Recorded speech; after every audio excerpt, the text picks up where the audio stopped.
and I have clicked it, and it says that we're live, which means I can tell you all in the chat, welcome back to another Top 5, the discussion debate show with my man downstairs in the lower department here. We got the apartment, ground floor apartment?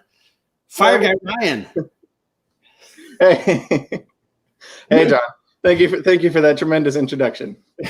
I feel like I haven't seen you in forever. It has been forever. I have not shown my face live for a while.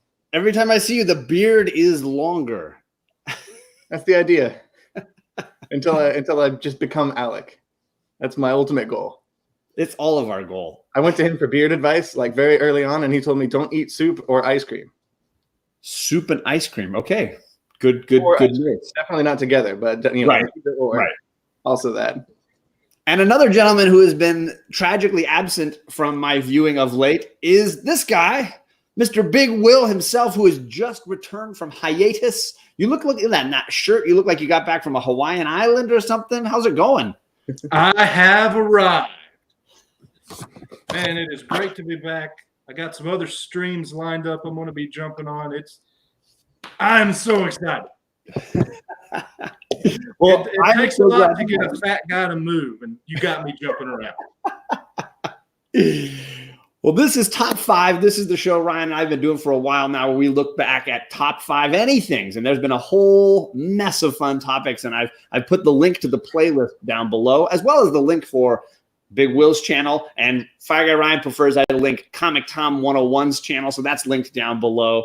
So you can check out all that other stuff if you catch this on the rewind or you want to find more about these awesome guys. But today we're here to talk about Westerns and Western films. And before we discuss that, I want to say hello to you people who are just as excited as Will, Fire Guy Ryan, and I to be here.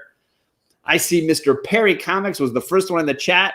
All I want in life is for John to make more edited videos. Hey, that's a great reminder that I posted an edited video today for the first time in months. It was beautiful, sir. I got all teared up and emotional watching it. People were like, wow, it made it seem like all the Comic Core died after that. Everyone should go watch it. Right now, get off of this stream and go watch John's other video. We got Sam's Tangled Web and Sharon of Life with Two YouTubers in the chat as well. Thank you for coming by. Let's see here. I got myself in the chat. Wow, there was a really good chat going between the three or four of us. Comic Guy, Comic Song Too Crazy in the chat. Hello. And I got Ben Compton. Hello. Steven Spock. Hello. Rod of Just a Rican and His Comics is in the chat. Thank you for coming by. HAQ79. Let's see. Cameron D. Gray Matter Hulk. Tell me Unforgiven is number 1. Look at Cameron D. right off the bat. He's already throwing out his books. John needs a hat. I need a hat. I know it's Western night.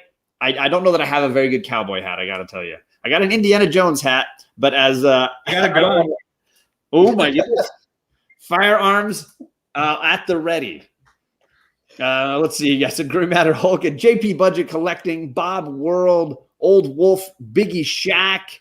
My dad is in the chat. He said, you are in my wheelhouse tonight. We were talking about before going live how John Wayne and Westerns were a big part of my film education at home, and my dad was a big part of that. Young Guns 2 is the most underrated Western. Chaos in Comics already dropping fire in the chat. And I see True Grit. There are 2 versions of True Grit being thrown around. The Good, the Bad, and the Ugly, which I will say was one of the first films Ryan decided to watch for this. And he sent me some hilarious messages right after watching that. Comics for All People. Good to see you. There's just too much fun going on in here. So I will say this all started when Big Will sent a message to Ryan and I saying, you guys got to discuss Top 5 Westerns. You have to do this. And Ryan said, well, I don't know that I know that many Westerns. It wasn't really a genre that I've watched very much. Is that true, Ryan? Until I was, oh boy, let's see. Until I was a junior in high school, the only Western I had ever seen was Back to the Future 3. So let's start with that. I got Adrian texted me that today. He said, it better be Back to the Future number 3 was the best one. Didn't make my list. I've seen better movies. Grave Matter Hulk. That is a movie that almost made my list, and I'll discuss that one later. But Open Range might be the most underrated Western out there. A great movie. Ooh, Perry Comics. Star Wars is a space Western, and we'll get into that in just a minute here. Big Will, how about you? What was your history with Western? Well, I live on a farm in the deep South, so I'm kind of am in a Western, really. But my dad had me at 40 years old, so he was always into the old television shows of the 50s and the early 60s, which almost all of them were Westerns, just about it. And I got to watch all of those on reruns. My mom is an older parent too, and she liked the old Western stuff. Of course, hers was more late 60s, early 70s when they started to die out, you know. And then my grandpa loves John Wayne movies. And every Christmas since we were, as far back as I can remember, we were opening presents in one area of the house at Grandpa's, and in the other half, he was sitting in his chair watching a John Wayne movie on the TV. That sounds a bit like my growing up as well. I definitely got my fair share of John Wayne, Kirk Douglas, you name it. There was a lot of great Westerns rolling through my house when I was little. Yeah, Ryan, that was not me. Yeah. And it being Veterans Day today, there is no more appropriate film genre than the Western to celebrate America, too. That's a great comment, because I think one of the things that maybe some people don't realize is that it's the only American genre, period. There's no genre that is truly American save the Western. And it's been adopted, obviously, by samurai films or spaghetti Westerns in other countries as well. But the Western is a truly uniquely American film genre, period. I would agree with that. Because it's just iconically connected with Americana and the wild frontier and the westward expansion and all those amazing things. Oh, Ryan is already getting his list prepped. My board ready. Done enough distracting for me, so I'm ready. So before we get into it, I thought you guys were talking about what makes a Western. I figured I'd read off what Wikipedia says the genre should be, and I guess we could agree or not agree. Do it. They say that the Western is a genre of fiction incorporating Western lifestyle, which tells stories set primarily in the latter half of the 19th century in the American Old West, often centering on the life of a nomadic cowboy or gunfighter armed with a revolver and a rifle who rides a horse. Now, I automatically disagree with it a little bit right there, because they can be fiction, but they can also be true stories. The reason we have the Western is because it happened. Right. That whole feel happened. And I see people mentioning movies like Tombstone or My Darling Clementine. These examples of the story of Wyatt Earp, which has been told many, many times. It is a true story. I would say that's a very narrow view, and I think that it has certain elements. I think the story of the Western for me is always centered around a hero with a strong moral code. It reminds me of the quote in Dark Knight, the Batman film, when Harvey Dent says, "You thought we could be the hero we need?" No. We could be good people in an indecent time, right? And that's what a Western is. It's decent people trying to be decent in an indecent time, right? A world that is completely untamed, and a hero trying to hold true to a code. And I think that's repeated in Westerns throughout. That sounds good to me. I've often thought of it as a reluctant hero on a journey, whether it be a man, woman, group, town, or whether it be physical, metaphysical, spiritual, religious, or whatever. A reluctant hero on some type of journey. That way it doesn't have to be Old West necessarily. Like, for example, we were talking about other films that don't have gunfighters in them, but they still count as Western. Well, let's let Ryan get in here too, because I know that Ryan's list, he was mentioning repeatedly in our little discussions beforehand that there were films that he felt like qualified in his mind, and he will sell them to us as Westerns. But I even joked that, honestly, Star Wars is a space Western. And I think there are definitely a lot of films that take Western tropes and ideas and transport them to other locations, if you will. like samurai films. Obviously, The Seven Samurai and Magnificent Seven share a plot. They are basically the same story. I wanted to have this conversation because I was thinking about picking a specific film that I don't even have on my list anymore. So at best, it's an honorable mention. Sure, and we can get to some of those at the end for sure. Yeah. I really wanted to pick No Country for Old Men. I think that counts as a Western. And I would argue that it does as well. And I think you have characters with their own personal moral code being tested by a very indecent time, right? A very chaotic and sort of out of control world where law and order really don't seem to exist, and characters have to define those terms for themselves, you know? Yeah, I would say it's a Western. Most things have a couple genres put together, so I would put the Western after the dash. But yeah, that would be a Western. So there's a lot of folks in the chat, a lot of people saying great movies. I see so many great movies being listed, so many great actors. I will say for my list, when I started thinking about this, I think of the actors who epitomize Westerns for me. And there were definitely actors that I pulled from and were looking at as like, okay, well, I need to represent somebody from category A and somebody from category B. But I will say I picked one of mine that was a rule breaker. And I think we all kind of talked about some that might be disqualified, or at least might be pushing the edges a little bit. Yeah, I don't think any of mine will, but that's only because I thought of them and thought of something better to put on the list. And this isn't my top 5 favorite. These are ones I think should all be in someone's top 5. I certainly feel the same as well, but I think my number one is going to stir up a little bit here. And I think, Kavi, you're raising a great point. Does Logan count? And I think Logan kept being the film I went back to as a modern sort of Western, an update of the Western genre.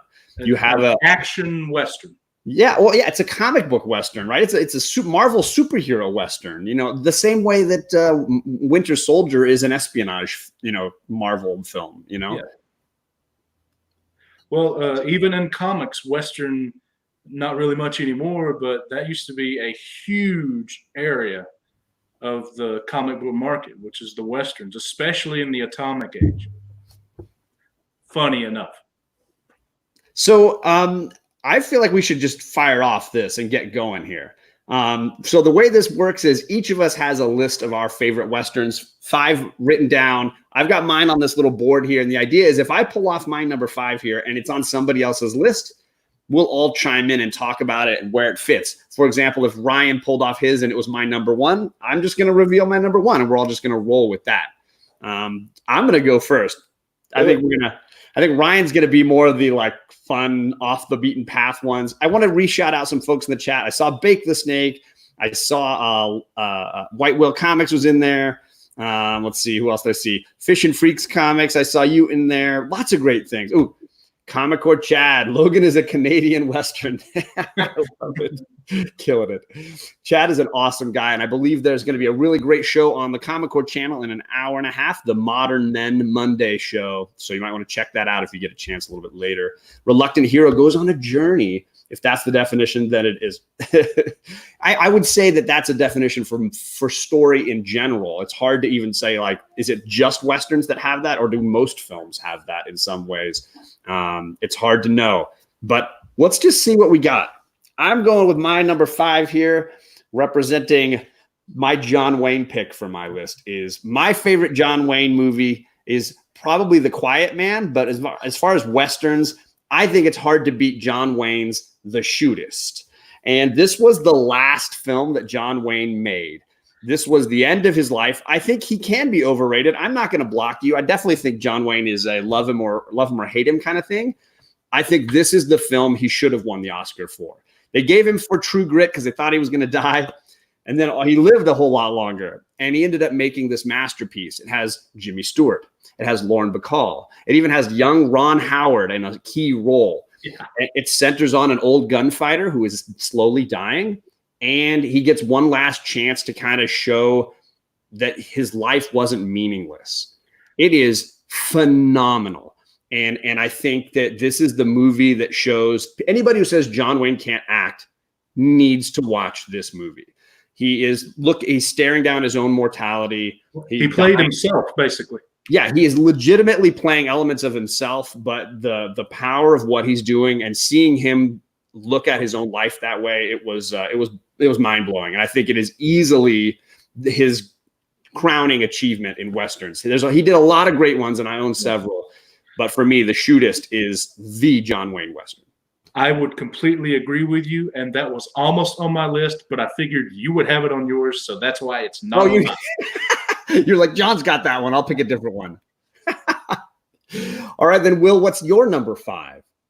All right. Now, I was telling them off air, I kind of redneck this a little bit, so I don't know how well it's going to be. But my number 5 is Winchester 73 from 1950. James Stewart. This one stars Jimmy Stewart, and it's basically he wins this rifle, and then it gets stolen, and he has to go on this journey to get it back. And I love this movie because I love Jimmy Stewart, and I couldn't convince myself that It's a Wonderful Life or Mr. Smith Goes to Washington count as a Western. So I went with Winchester 73, and one of my favorite parts in this movie is when they're doing this contest to see who wins the rifle. They take a coin, put a stamp on it, throw it up in the air, and they all try to shoot it. And when it comes back down, it has a little hole in it. And the fun fact about that is there was a guy behind all of them who actually shot it and actually shot it through the coin on the first take. He was a marksman. Wow. That's crazy. There's some great chat comments going in as far as John Wayne movies. My dad, you have to highlight your dad's comments when he says them. But he was saying his favorites are The Searchers and The Man Who Shot Liberty Valance. And I'm fairly certain we'll hear some more from the chat on some of those as well. But those are both iconic. And Man Who Shot Liberty Valance and Shootist both have Jimmy Stewart. Yes, he will probably be one of the strings that is in all 3 of our lists at least once. I do have a John Wayne as well. I think he's an underrated actor as far as Westerns. I think a lot of people think of him as, doing the Hitchcock films, or they think of him doing the Capra films, and not enough people think of him doing Westerns, because he definitely did his fair share, as the first 2 movies will point out. Like the first 2 movies both had James Stewart. I do think he's underrated. Yes, I agree. And now for the fun part. What do you have there, Ryan? Let's see. So I got 5. You use the word fun. I think that's actually pretty appropriate for my pick. I went with Blazing Saddles. That was on my list, and then I scrubbed it out because I was like, one of them probably Ryan will have it. That one's like a freebie for me, I guess. That almost doesn't count. But it's good. It should totally count. It's absolutely perfect. It's a Western. How do you even I would say it made my top 10, but not my 5. Great one. Because the list of actual true Westerns that I have seen is very small. My dad says, great choice, Ryan. Yes. That's what I'm here for. It has an actor in there that's in one of my movies that I'll highlight when I get to that movie. Love this actor. He's amazing. So is that an actual Western actor in the movie? There are a few. Not just Willy Wonka? I got joined. You did get joined. You have a co-host now. I did. Uh-oh. So what is it you like about Blazing Saddles? When did you see that movie? When did I first saw this movie in college? It took forever for me to actually see Blazing Saddles, but I watched it last night at work. There you go. Get down. And I love this movie. I really love this movie. And I don't even really consider myself a fan of Westerns, or even a fan of, I'm not even that big of a fan of Mel Brooks. I haven't seen most of his movies, but I love Blazing Saddles. I think it works very well as a spoof of Westerns. And it's also, it works pretty well as a social commentary kind of movie that's strangely relevant now than it definitely wouldn't be able to be made today. And that's something a lot of people say, I think, when they see that movie. What's your favorite line from the movie? Everybody's got a favorite line from that one. I loved the entire, I didn't like it the first time I watched it, but the whole sequence at the end when the movie just flies off the rails and they just they crash through the rest of the studio. Like there's supposed to be a big shootout at the end, but then they end up like the entire cast just leaves the fake Western set that they've been filming on, and they crash into this musical that's being filmed next door, and they get in a fight with a bunch of guys doing this song and dance. The head guy at that musical is Dom DeLuise, great comedic actor. Man. This is why I'm glad I'm doing this with you, Will. Mongo only pawn in Game of Life. great quote. My personal favorite. Oh, well, there's another good one. Life with Two YouTubers. Excuse me while I whip this out. Mm-hmm. Good one. Yeah. Too funny. I like the whole song that Madeline Kahn sings about being tired. I'm so tired. Mine is the scene where they're all lined up, checking out all their new evil members of the gang, whatever, and then to try and get their attention and sneak in. Hey, where are the white women at? That's right. in the robe. That's a good movie. Sing it, says Justin Rican. Hey, buddy, you control yourself. Well, that was a great first round. I would say that all of those are worthy contenders and just in general kind of classics, right? We have nothing. I say Ryan's is probably from the late 70s. So that was in 75. So we're talking like we went pretty classic for that first pick. Let's see what I've got here for number 4. Lots of modern ones being thrown in the chat. I saw Django Unchained there by NYC, but earlier I saw Hateful Eight. So a lot of Quentin Tarantino love going on there. And let's see here. For my number 4, I got my Clint Eastwood pick is Outlaw Josie Wales. I rewatched this today. I was definitely looking at Unforgiven as a possible choice, but I rewatched The Outlaw Josie Wales, and gosh darn it, that movie holds up like no other. I will tell you, if you haven't seen it, it is the quintessential hero with his own personal moral code in a world that has absolutely gone to chaos. You get to start with Clint, and he's got a family, and he's a farmer, and then he's caught up in the middle of the Civil War, and his farm is burned, his family is murdered. So he joins the rebels just to get revenge on the Union soldiers that did it to him.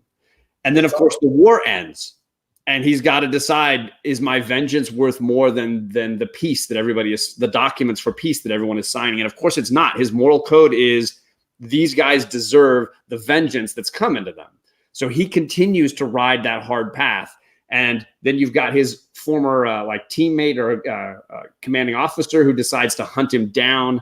It is powerful stuff. Great comments on relationships with Native Americans. It is unbelievably good, and for me holds up really well. Aside from the some of the blood makeup, which really just looks like they slathered strawberry jam on his face a few times, but that's fine. I absolutely love Outlaw Josie Wales, and if I had to pick the one Clint Eastwood movie, I know that Unforgiven gets the modern day love, and it's not a bad movie. It's an unbelievable movie. For me, there's something about The Outlaw Josie Wales that is just the one. So there it is. There's Clint with his double pistol. Too many great lines. Well, what is it? Man's got to make a living. Dying ain't much of a living. Absolutely great. Clint Eastwood is at his best in that movie. I like Clint Eastwood, but I don't have a single Clint Eastwood listed here. And he's just not in top 5 material to me. Woo!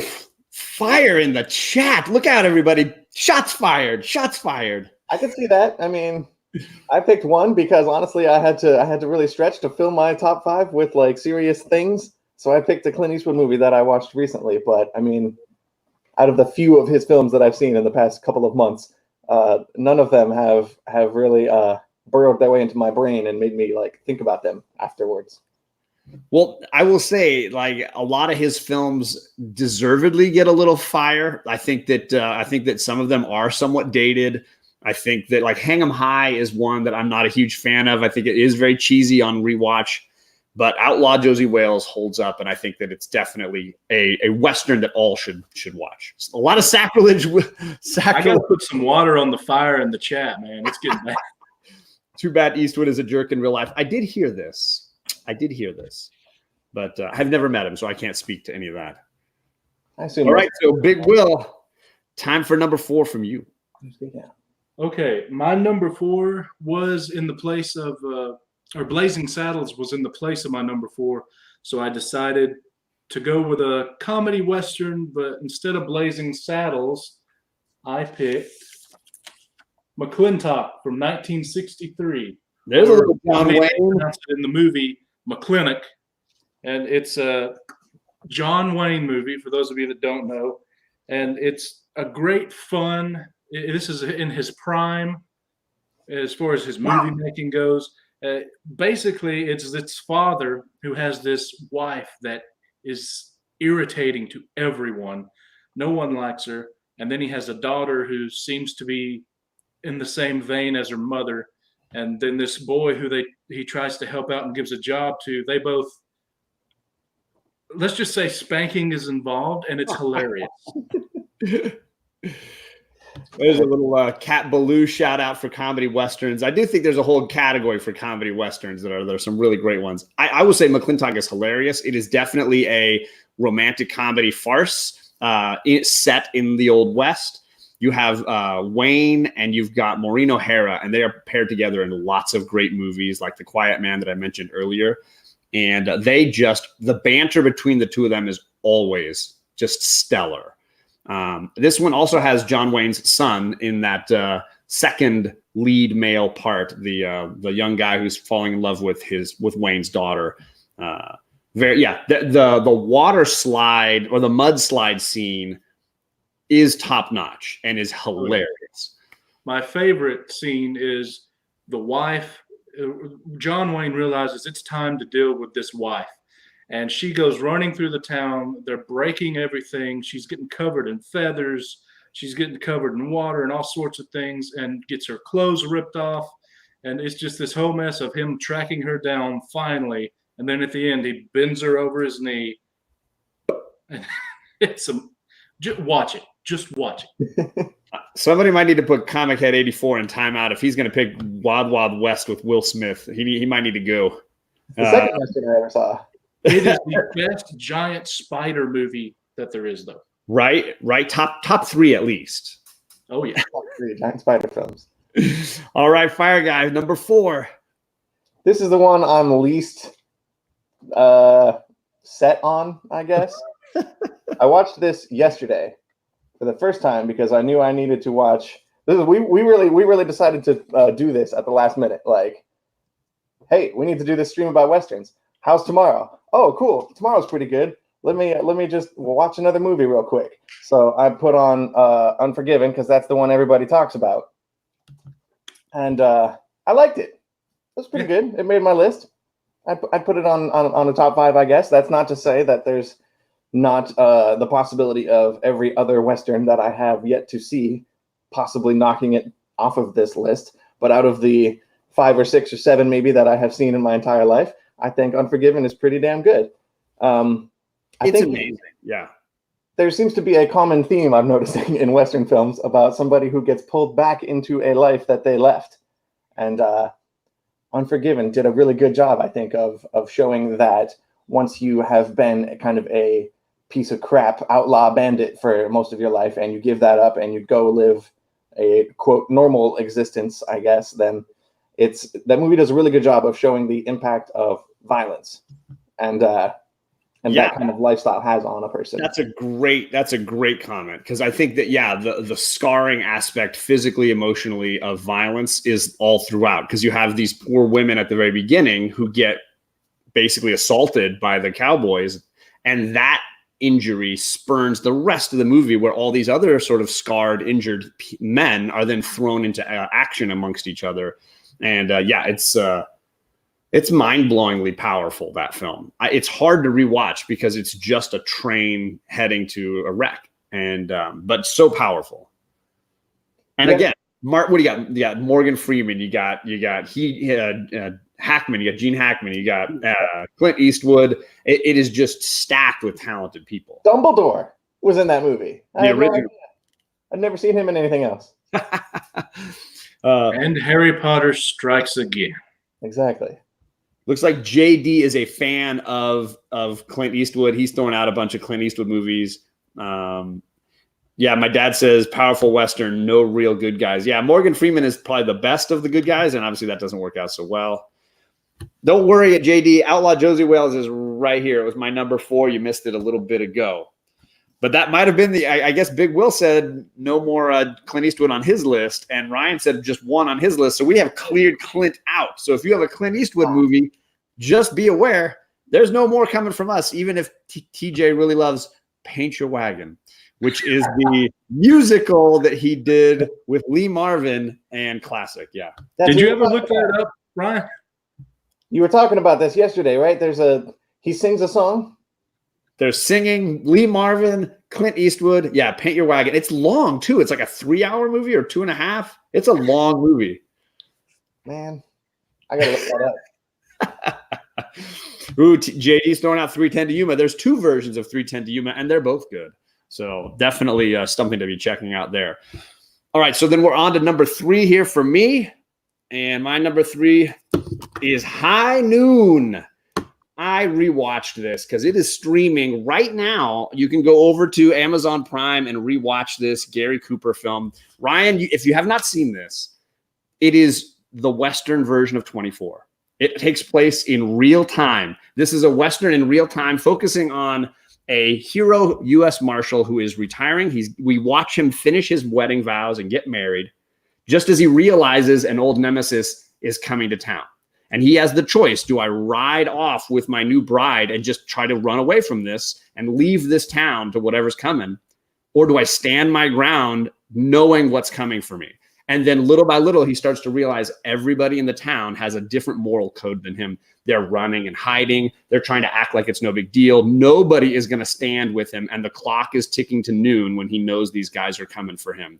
This movie is a literal ticking clock. Like, you just watch Gary Cooper deal with time, and every door that he goes to gets slammed in his face. Even his wife, who you think would stand with him, is this Quaker, and she's like, no, I don't believe in violence. And her story, she's amazing. Grace Kelly is phenomenal because Grace Kelly is just amazing.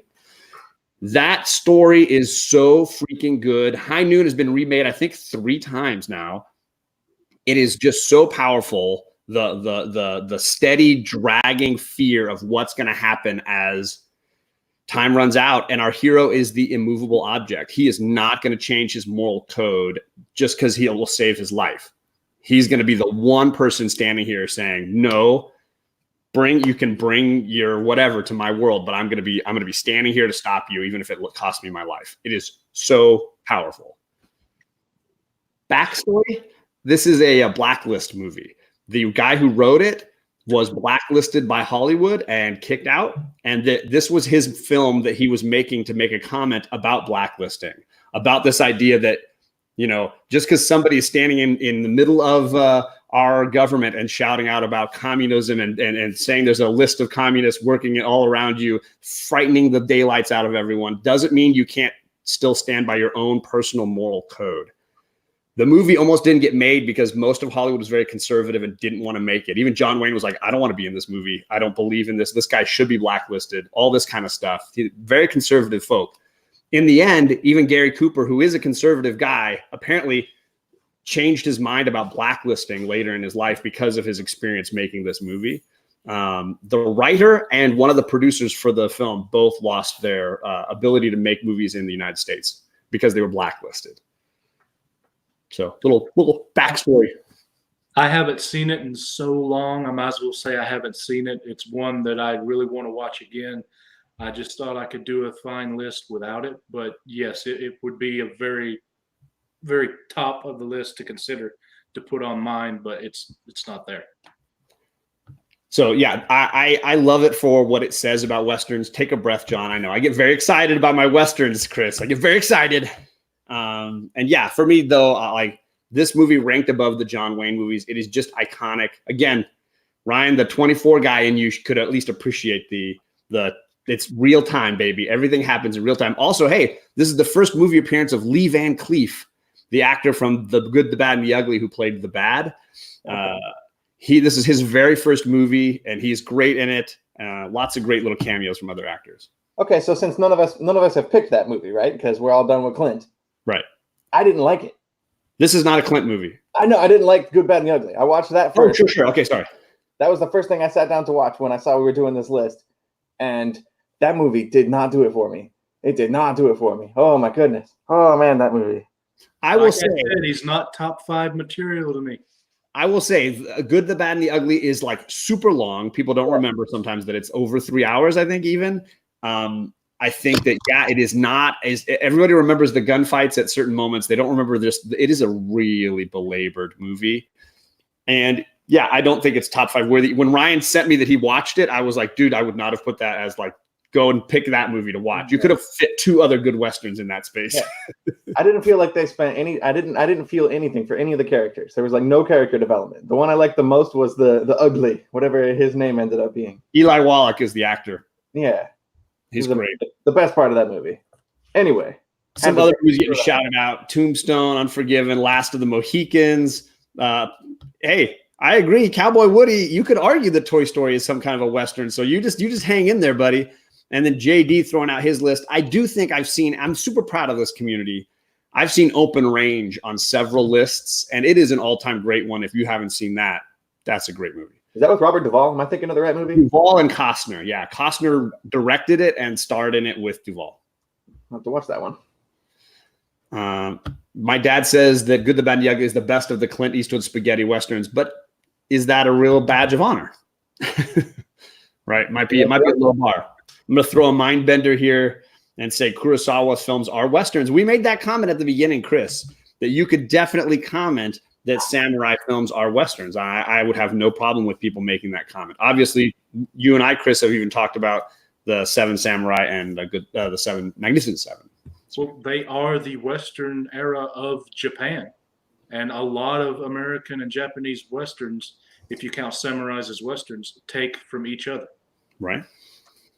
All right, so there's my number 3. Mr. Big Will, what's your number 3? So far, no crossovers, by the way. Impressive. Oh, all right. My number 3,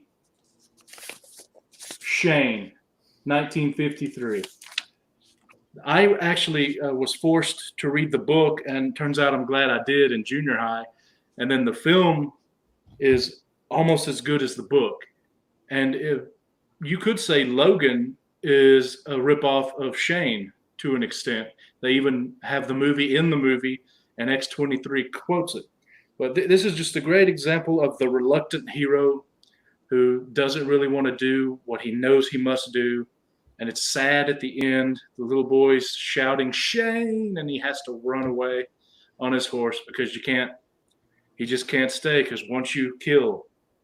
My dad was trying to say, Big Will, you are money. So clearly my dad has a lot of good respect. You know, Dad, before we went live, Big Will and I were even talking a little bit about great Western television, and Have Gun Will Travel came up.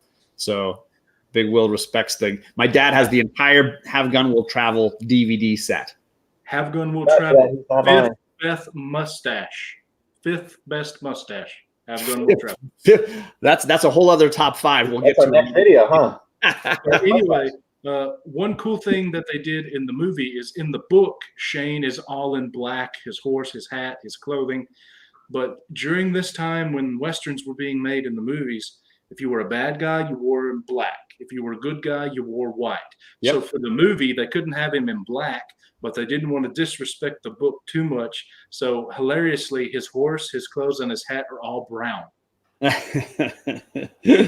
Well, and then they still had Jack Palance in a lot of black, and he was the bad guy in that one. I love Jack Palance in that, who apparently was so scared of horses that he does this thing about getting on and off the horse. If you watch the movie, he does it real creepy and slow, but he's doing it because he was petrified being on horses. It freaked Jack Palance out to just be on a horse. This is a great question that comes up with the story of Shane. Is Shane dead at the end? Because it is an unanswered question, and everybody has strong feelings. It's a glass is half empty, half full kind of a thought. But Big Will, how do you feel? Do you feel like Shane is alive at the end of that story?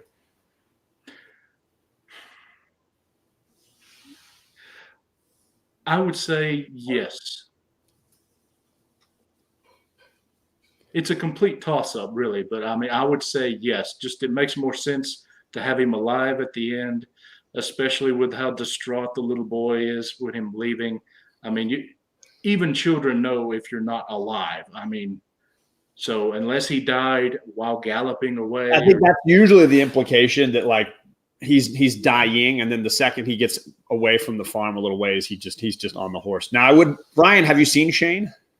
No, but it was mentioned offhand in one sentence of Goodfellas. Yep. Have you seen Logan? No. I've not seen Logan. Have you read the book, Who are you Shane? talking to? You know this guy's not seen any Wolverine stuff. What are you talking about? Look, dude, read the book or watch either one of those films, and you'll want to watch the original. I'll definitely be watching Shane. I need to watch something. Shane is epic, and I'll tell you, I thought about Shane and High Noon as because they are very similar as far as the hero's code and the ultimate showdown gunfight stuff. I wanted to highlight C. Wood and Bake the Snake talking about a TV show that my wife and I love, and the corresponding film, Serenity and Firefly, cowboy westerns, but in space, great stuff. Yeah, they could probably count as space westerns. Right, absolutely. Star Trek, when Roddenberry was pitching it to the studio, how he pitched it was a space western. Mm-hmm. I thought about this film too, Comic Homie, Hell or High Water, the bank robbing film from just a couple of years ago, I think. Really great. Chris Pine is in that, a great movie, and it definitely feels like a western to me with bank robbers and the law on their trail and posses coming after our heroes. It very much felt like that. So that's a great one. All right, Ryan, you're number 3, I think. Number 3. What do I got? I don't even remember what I put. Crossovers yet. No crossover. This one might, though. The Searchers. I feel like if I picked anything that might be a crossover, it'd be that one. No crossover here. There we go. The only John Wayne movie on my list. Well, this was the only John Wayne movie on my list, and I do believe that this guy was saying he didn't have a lot of John Wayne on his list, so it's possible that this is the only time The Searchers will come up. And I will tell you, for me, it's The Searchers and The Shootist. I really went back and forth as to which one to pick. So when did you see The Searchers? Yeah. This was the movie I was talking about this was the first real Western I've ever watched. Because it was in my junior year of high school. My English teacher gave us like a film unit. And this was the one she gave us to show us what like Westerns were, I guess. We also watched Duck Soup in that year, and I can't remember what else we watched. But this is the one that stuck with me. 2 good ones right there. I actually own this movie, and I did not grab it and bring it over here for this, but I do own this movie. I really like it. It's about, vaguely put, it's about a little girl that gets kidnapped by natives. And John Wayne, and I don't even remember who else. It's John Wayne and that other dude, right? That younger guy.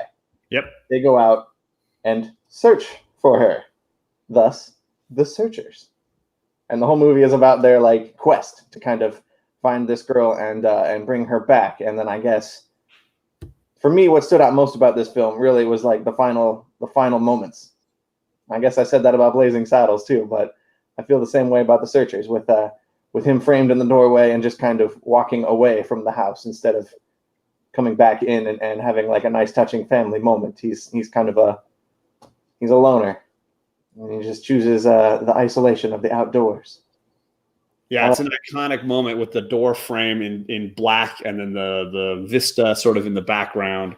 My dad always used to tell me that the move that John Wayne does where he kind of holds his elbow and he stands there is something that I think it was Harry Carey Sr., the actor and stuntman, used to do. And he was a close friend and he had passed away. And John Wayne and his wife, I believe, is in the film as the woman whose child was taken.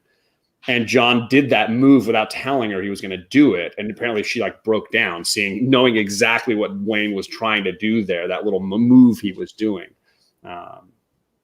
He just does this weird little pause and then he turns and like you're saying, walks away. Mind-blowingly powerful. Look at racism and that too. Well, it's John Wayne. So I've only ever seen The Searchers, and I've only ever seen True Grit for John Wayne films. So I have a lot to go. And TJ and Comics Misexplained both brought up the original True Grit versus the newer one. And I will say I'm not a huge fan of the original. It's not a bad movie. I think it's just overrated on the John Wayne list. I would agree with you, John. I kind of like the newer one better. Yeah. I think Shootist and Searchers are way miles ahead of the True Grit. Yeah, I didn't care for it. I haven't seen the remake yet, but I didn't really care for the original. Yeah. And Ryan, did you notice in that John Wayne movie he kind of walks a little funny? I assume that was just how he walks. No, that's because of a World War II injury that he had. He had it in the rest of his films from then on. Huh. Sorry, my dad's telling me that Harry Carey's wife was the old lady who cares for the family, not the mom. Sorry, I messed that one up. My bad. He's keeping me honest here. There's so many great ones being listed in the chat here. Yeah. You know, DiCaprio had The Revenant a few years ago. That was a powerful film. Great movie. I saw another one earlier that I was like, oh, I love this movie. Butch Cassidy and the Sundance Kid, great one. So lots of you guys in the chat know your Westerns. I love it. So if you ever are looking for a good Western to watch, you should just open this video and scroll through the chat because you're going to see every great Western listed here. Correct me if I'm wrong, but most of them in the chat seem to be from the decade of the 70s or the late 80s and early 90s. They have two. It seems like there's definitely, that great 70s run, and then there's some very modern ones because we're getting like 310 to Yuma, the more recent one, like Revenant. Unruly Simeon, The Quiet Man is my favorite John Wayne movie. It is not a Western. It's about traveling back to your home country of Ireland and getting back in touch with your roots. And it was a beautiful film. My favorite John Wayne movie, and he does a lot of great acting in that. I know he gets burned again for his acting, and I can understand that he plays the same character, but that was that era. Actors played the same part because that's what the studios wanted them to do. He was really good at it. I haven't seen it in the chat, and I would doubt it's on the rest of any of our lists, but a good John Wayne movie for you to check out, Ryan, would be a short one as well, Angel and the Bad Man. Oh, yeah. Not on my list. The Cruise Western. Oh, man, far and away. Geez. Tom Not Cruise going to make this list at all. I agree. Quiet Man should be an annual movie watch as well. I've watched it pretty much every year, JD. It's a great movie. Absolutely awesome.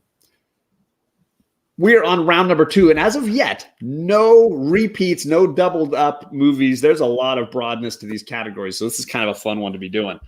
Has that ever happened before? No crossover? I don't think so.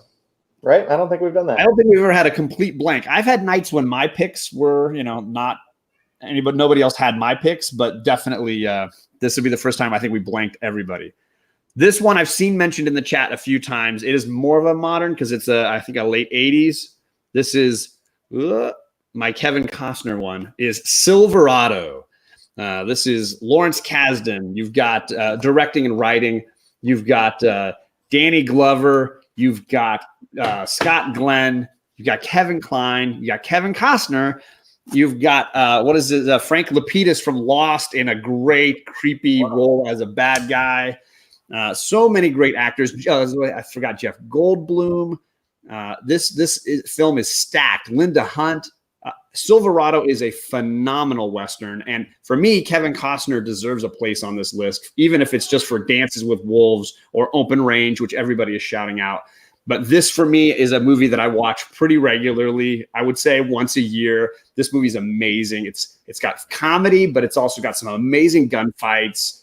The full ending sequence there in the town where they're chasing each other around is phenomenal. I absolutely freaking love Silverado. And for me, it's the top of the list for modern Westerns. And I would count, late 80s, 90s as like modern. And my dad says I could watch that anytime. And I think I did just watch this with you recently, Dad. I think we did watch this not too long ago. Never saw it.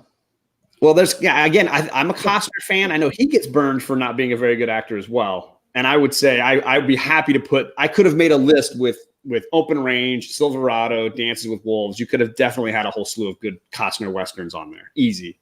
Damn. Costner wasn't as bad as Wyatt Earp, but that movie's just too long. I agree, Seawood. That movie is not him at his best, but it's not. I love Dennis Quaid in that. I think he's a pretty solid doc. That's definitely your number 2. It is definitely my number 2. What about you, Mr. Big Will? Nah. No, I mean, all right. I would say, what's your number 2, Big Will? Well, I cheated a little bit. Oh, here's your cheat. Okay. Yeah, my number 2 is kind of 3 movies in one. Oh, you did. Because it was remade that many times. Oh, okay. So this movie at my number 2 is Stagecoach. They made it with John Wayne. This is my. I have 2 John Waynes. In 1939, no limp in his walk at this time. Then they remade it in 1966, and then remade it again in 1986 with for TV. It was a TV movie. And the cool thing is in the 39, obviously you have John Wayne.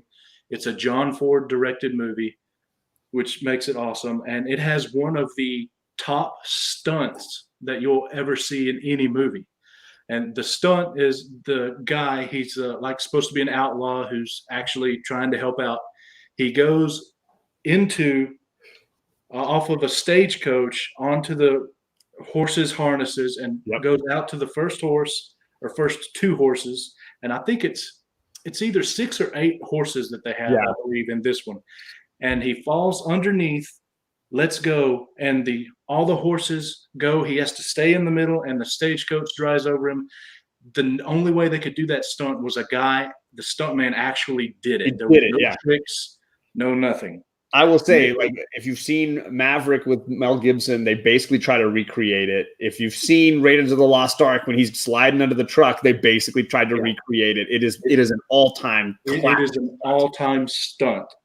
And the stunt man who did that, his son was Charlton Heston's stunt guy in Ben-Hur. And then you also have the 1966 version. The cool things about this one is it has Slim Pickens in it. I love Slim Pickens. He's great. You will never hear a voice like Slim Pickens. Brian, he is the guy that helps out the evil guy and sticks his hand in the bathtub in Blazing Saddles. That's Slim Pickens. Yeah. He's also the guy mayor's like right-hand man. Yeah. He's also the guy that rides the nuclear warhead in Doctor Strangelove. Yeah. He's the pilot. He's got a great voice. Welcome to our nation. And in the 1966 Stagecoach, I have never seen someone get into their role of driving a team of horses like Slim Pickens. And also, Norman Rockwell did a portrait of all the main cast members, and during the credits, they have all those that show up, all the different portraits that Norman Rockwell did. And the fun thing about the 1986 version is it starred the Highwaymen, which is a country supergroup with Chris Christopherson, Waylon Jennings, Willie Nelson, and Johnny Cash, and they actually did a good job. My dad said, Big Will, you have so much research. He is a fount of knowledge, Dad, absolutely, and that's why we love Big Will. The chat has gotten hilarious because they've started naming anything that they would say is Western tangential. So now it's like the joke is, well, if Star Wars is a Western, anything is a Western. And then they're like, my favorite Western is The Avengers. My favorite Western is Top Gun, which I would say has definitely Western elements in it. It gets to highlight Kurt Brown there, man. He mentioned the Apple Dumpling Gang. Hey, there you go. Dumpling Gang Rides Again. The sequel was almost on my list. Then I took it off. Lots of good Westerns that are not Westerns being thrown around. It's pretty funny. Oh, yeah. So, the Stagecoach is a classic. And I will say, I think it's the earliest John Wayne movie that I've seen because it was the one that kind of made him a star. It was an early black and white Wayne film. Yeah. I don't know anything that he made before that. Yeah. It is one of his earliest. I think his actual first Western was in 33, but I'm not sure. Oh, he made a lot of movies before that where he had small parts and things because that was the age when they would make like 5 to 10 movies in a year. You would just be a paid player and you'd pop up on this set for a day and then on this set for a day. But that was Stagecoach was the movie that like propelled him to stardom. Absolutely. I forgot, but I actually have seen that movie. The first one, the 30s, the old one. Nice. I watched it once, like a long time ago. I completely forgot. My dad, The Big Trail, his first starring role. Boom. See? Mic drop from my dad there. All right, so let's get over to Ryan with Ryan's number 2 pick. So this is the part of the show where I break the rules. Nice. Well, I have 2 left, and they aren't movies. Deadwood. Ryan breaks the rules. You can fight me if you want, but I'm picking Deadwood. That's a Western. It's not a movie. It's not. There's a movie now, though. It's a Western. There is a Deadwood movie that got dropped just this last year. Let me ask you this, though, Ryan. Is the reason you picked that because your movie quota was very low, so you had to get the good Westerns in? for me and my personal top 5 anyway, Deadwood is it might even be in like a top 5 or maybe 10. It might be in my top 10 TV shows of all time, but it holds a very high spot for me on favorites. And as somebody who is not really drawn to Westerns in kind of like a intrinsic sort of way, Deadwood just really, really speaks to me. I like how it is the story of a town and a group of people in the town over time, and not necessarily the story of one specific person like most stories are. I guess it's hard to really pinpoint a main character in Deadwood, and I guess that's one of the things I like a lot about it. Well, the only reason I don't have any television shows is because I could do a whole nother top 5 on just television westerns. Exactly. I could not. Just Deadwood for me. Well, and of course, for those that don't know it, the HBO show is also loosely based on truth, and it, the main character that I would argue, the Timothy Oliphant sort of hero sheriff character, is a real guy who ended up becoming, I think, a senator. He was a U.S. senator later in his life, and his time in Deadwood was very life changing for him. And it was the town was real, and what it went through was real. I hear that they changed the Al Swearingen character pretty significantly, but for the rest of it was based in some sort of truth. I like that element of it too. That it's a real town. You can go there if you want, I guess. Probably not the same though. Sorry, I was trying to catch JP budget collecting. Tombstone, Butch Cassidy, High Noon, Magnificent Seven, Josie Whale, Blazing Saddles. That's a great list, brother. And I will say anything that's not on my list that you mentioned would have been on my 10. Those were definitely movies that I was like really close to. Anyway, moral of the story, I'm watching Friends because of John. Oh, Jesus. Perry, this is Western talk, Perry. Come on now. I still got to say, I'm not seeing much love for anything from the 30s, 40s, 50s, or 60s really in the chat, though. You're not going to see it on my list here, because I'll tell you, my number 1 is My Rule Breaker, just like Ryan with his Deadwood. I thought really hard about this, because there are movies like Butch Cassidy that could have easily been my number 1. But I decided to break the rules for number 1. And I saw this in the chat a few times. This is not a movie. This is the miniseries Lonesome Dove. And the reality is I picked this. Lonesome Dove because there's nothing that's better. Whether you read the book, which is a Pulitzer Prize winning novel, it is phenomenal. It is unbelievable. This is Larry McMurtry, the same gentleman who wrote Brokeback Mountain and so many other great movies and books. This is phenomenal. I rambled off the list of actors in this to Ryan just to get him to try to watch it. But we're talking Danny Glover. We're talking Robert Duvall. We're talking Tommy Lee Jones, Angelica Houston. It is just a stacked cast, and it is everything I love about Westerns.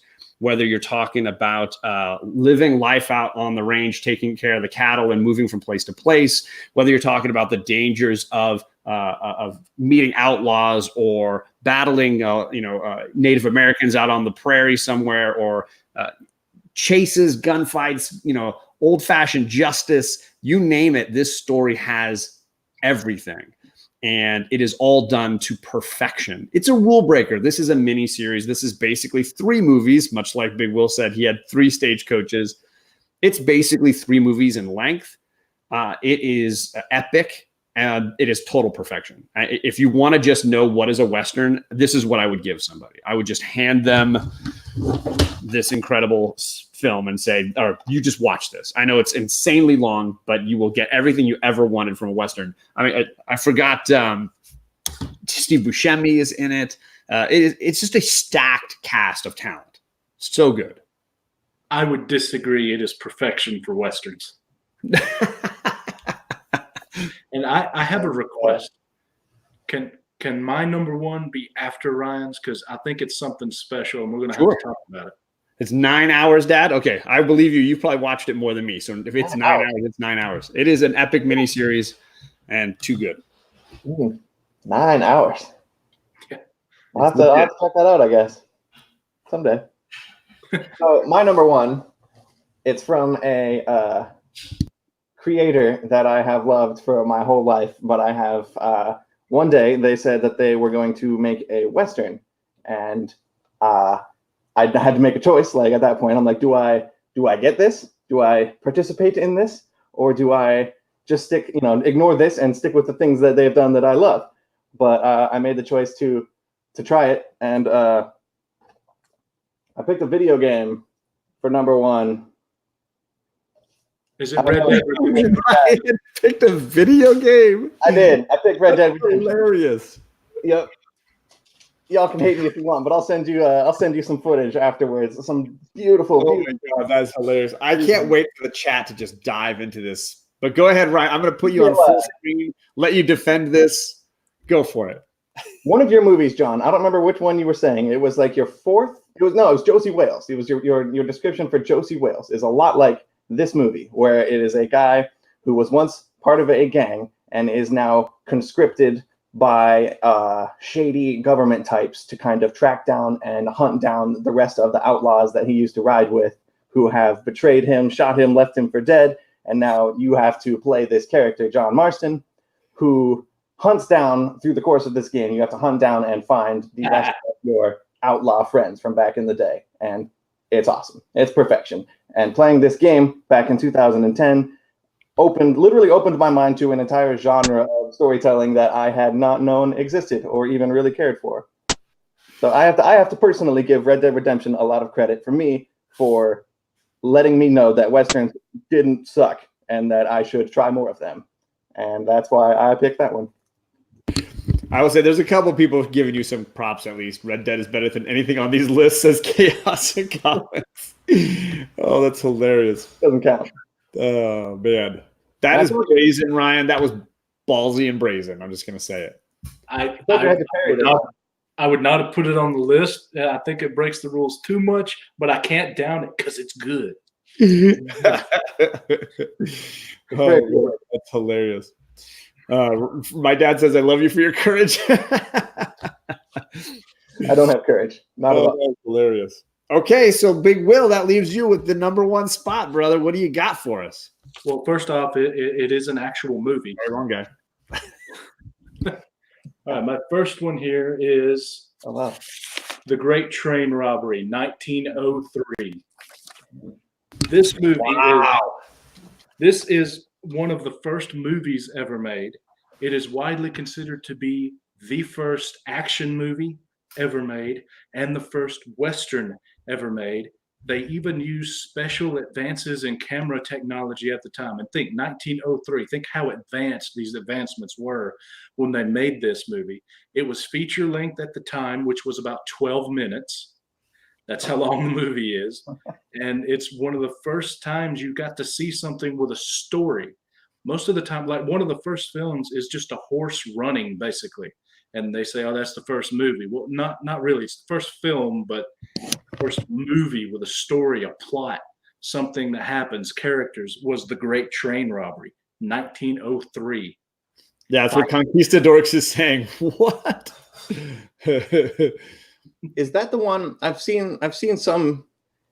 It's not the one with the train coming towards the screen that everybody ran out of the movie theater in. It's not that. No, it's not.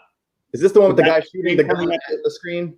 I thought that was called Train Comes Into the Station. It was just a really short little clip. It was not part of the Great Train Robbery, from what I understand. But maybe I'm thinking of two different things.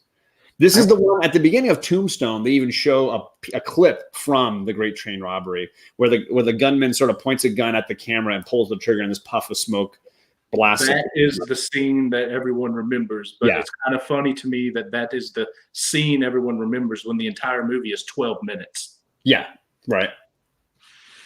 So this is a classic silent film, and for anybody who's like a film historian, film history buff, that is a iconic piece of filmmaking. And my dad says, "You are amazing. History."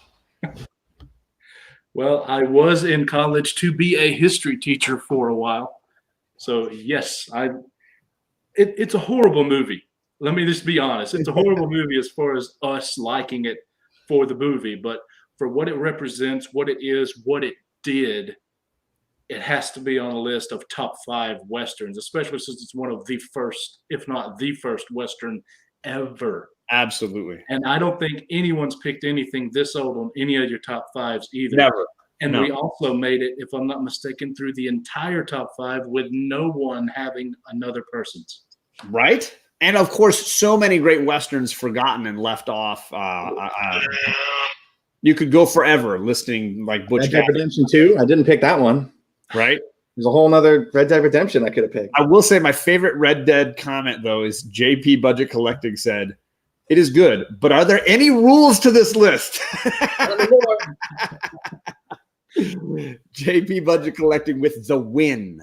Absolutely hilarious. But yeah, if you guys ever need to do a top 2 to this with TV Westerns, hey, I'm your man. Absolutely good stuff. Wait, does it say films? Yes, it did say films. We were going for films, and I broke my rule. My number 1 is a miniseries. I had a hard time skipping it. Every film I thought of, rule, John, you bent the rule slightly. Ryan broke it and hid it under his bed. I will say Tombstone was overlooked tonight, Matt. I was surprised. We're going to recount our list real quickly. I'll do mine first, just so if you came late. I got Lonesome Dove as my number 1, the miniseries with Robert Duvall. Silverado, the Kevin Costner, Kevin Kline, Scott Glenn film. High Noon with Gary Cooper. Outlaw Josie Wales with Clint Eastwood, directed by Clint Eastwood. And The Shootist, which was John Wayne's final film. Those are my list. Big Will, what do you got? My list consisted of The Great Train Robbery from 1903, Stagecoach, either the 1939 John Wayne, 66 Slim Pickens, or the 86 with the Highwaymen, Shane from 53, McClintock from 63, and then Winchester 73 from 1950 with Jimmy Stewart. And then Fire Guy Ryan, who, what does he says? Ryan did to the rules what the guys do to the copier in Office Space. More or less. Yeah. Just smash them. I had to stretch the rules to make my stuff fit, especially on such short notice. But I think I would have picked these 2 regardless of how much notice I had. All right. What do you got? Red Dead Redemption as number 1. I'm getting a mega glare on this thing. Holy smokes. Right. Deadwood. The Searchers. There I am. Unforgiven and Blazing Saddles I put at number 5. That was awesome. The rookie top 5 kid. That's me. The rookie. If we missed some of your favorite Westerns, please definitely leave those comments on this video to let us know what we might have missed. This chat is phenomenal, and I've just seen so many movies in here that I want to now go and rewatch. So many great movies that are worthy of the time, for sure. I know that Fire Guy and I are working with Highlight Comic on our movies from the 80s next. We did a 70s show that I thought was a whole lot of fun. And we felt like, the 80s, there's a lot of demand for that. So we're going to have to go and maybe parcel that up into genres, subgenres for the 80s. But we'll talk a little bit about that and hopefully be bringing that to you guys here soon. Huge shout out to Mr. Big Will for just killing this, man. You were awesome. Well, if you ever have anything from the decade of the 30s or the 40s or the 50s, I'm also your guy. Looks like Chad 90 Miles from Comics finally gave us his actual list for his things here. We got Fistful of Dollars, No Country for Old Men, Blazing Saddles, a few dollars more, and Hang 'em High. He is clearly a Clint Eastwood fan. Great show. Loved it. Thanks, Dad. Much appreciated. I knew No Country for Old Men counted. Right? Do you have anything coming up on your channel here, Big Will, that you want to shout out? Well, I should have something tomorrow night with Burke Nasty, or Burke Family now, and also maybe something with the boy who had 7. We're trying to get together, but he's got to work with 7 kids' schedules, so it's a bit hard. And let's see, that's really all I had planned. I got my contest going with first, second, and third place prizes, but it runs until January 1st. And that's pretty much it for me. I will be popping in other people's streams and doing some more stuff on my own, of course, now that I have returned. And then Ryan, if you don't know Fire Guy Ryan, then you're missing out on one of the greatest channels on YouTube with Comic Tom 101. Ryan is over there all the time, dropping knowledge. He's involved with, just a lot of the programming over there, podcasting and all this kind of stuff. Ryan, is there anything big coming up that you want us to know about, or is it just like, click? A new podcast coming today sometime. Hopefully by the time I wake up and go to work. Nice. in a few hours. So Ryan's got a brutal schedule. I'm hoping to wrangle him for that 80s and Lost shows here soon. He's a hard working guy, and I appreciate him making the time. So thank you, brother. You remember when this show used to be about comics? The very first one was, but that was our whole premise, was like we were going to ease people into the fact that we were going to definitely take a hard left and get to other things. That's been a good change. I'm we talked about hamburgers and science fiction television shows and favorite episodes of Battlestar Galactica. We've been pretty diverse, I would say, overall. Exactly. Beautiful. Well, thank you everyone for letting us know what's going on in the chat as far as great Westerns we forgot. If you have an idea for top 5 you want us to know, you can definitely hit me up on Instagram and we will add you into our rotation. The list is long, but we, like Big Will knows, patience pays off because he was here and enjoying it tonight. So thanks everybody for coming, and have a great night. Happy Veterans Day. Bye.